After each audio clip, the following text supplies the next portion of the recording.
Hi my friends, welcome back. So let's continue testing SMD components. This is basically part 2 where I'm going to teach you how to test transistors, double diodes or diode array, Zener diodes, Schottky diodes, normal SMD diodes, and much more. So let's get started, and please don't forget to watch part 1, the link in the description. So let's dive into part 2. So please make sure you set the multimeter to the diode mode. So let's check this transistor first. So please remember here always we have base, collector, emitter. Base, collector, emitter. Okay? We have 380 or 0.3 drop voltage in the multimeter. If I swap the probes, I have 1. Means this is a good transistor, and means what? Means this is PNP transistor. Why? Because I get the ready when I put the black probe in the emitter and the red probe in the collector. Means this is PNP transistor. This one here also, one probe here, another here. So we get about the same reading, 0.3 drop voltage. This is also PNP transistor. This one here, also PNP transistor. Those transistors are good, and always when I swap the probes, I get 1, means the transistors are good. If you get any reading, low reading like this, means the transistor is shorted. So remember, those are PNP transistors, but I'll show you also other transistors, but this time NPN transistor. Please attention, we have other transistors here. So the red probe on emitter, black probe on collector, we get already. So this is NPN transistor. Why? Because always when you put the red probe on emitter and the black probe on collector and you get a drop voltage, here we have 426 or 0.4 volts or drop voltage. So this is NPN transistor. This one here also, let's check. Also this one NPN transistor, this one here NPN transistor. Okay, those transistors also are good transistors. Once you didn't get a reading, a short, a low reading like this, means the transistors are good. And don't worry my friends, along the course I'm going also to teach you how to test transistors by triggering the gate, by applying a small current to the gate, and watch the behavior of transistors. Just stay tuned, make sure you subscribe, hit the bell icon in order to don't miss any video. Now we reach the most important part in this video, double diodes or diode array. Please attention, a lot of technicians, many beginners, even technicians make errors right here.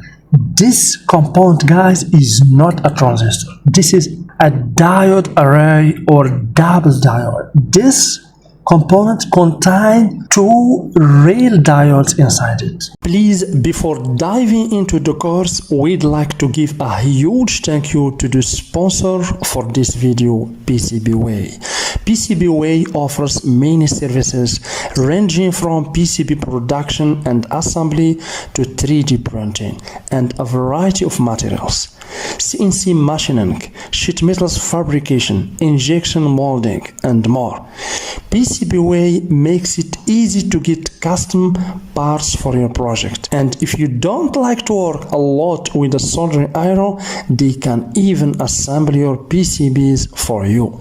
That's the PCBWay. Now back to the video. Look my friend, between this pin here and this pin here, we have the first diode, and also between this one here and this one, we have the second diode. This one also the same working principle, first diode, second diode.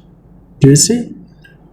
All these are the same. Do you see here we have DA, means diode array.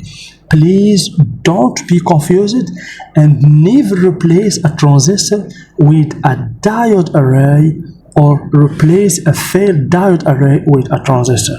It's not correct. And how you can know if this one is transistor or not? By testing it. Always for the diode array, we get 2 ready, as you can see here. But for the transistor, we get just 1 ready between collector and emitter. To make it easy for you, always use references DA for diode and Q for transistor. So now let's test this diodes. This is basically a crystal diodes or Zener diodes. Always you have to locate the cathode. Here we have this stripe or this white mark means this is the cathode, and over here we have the anode. Always the black probe on cathode, the red probe on anode. We get 0.2 drop voltage or 280, no problem. Depending on the type of the multimeter. In your multimeter, you can get 0.2 drop voltage. Here I get 200, means also 0.2. This one here, 0.2. This one, 0.2. This one, 0.2 drop voltage. Good diodes. Once you get this ready, means the diode is shorted. Here also those components are diode. Here as you can see we have a stripe here, means this is the cathode, anode, anode. Let's check.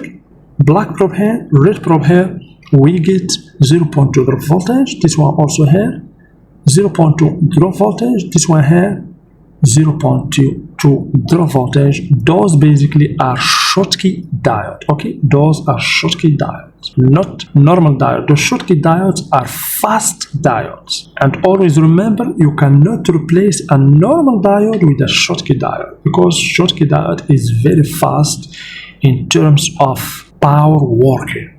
And of course we have also this kind of diode. You see here we have T. This is a simple normal diodes.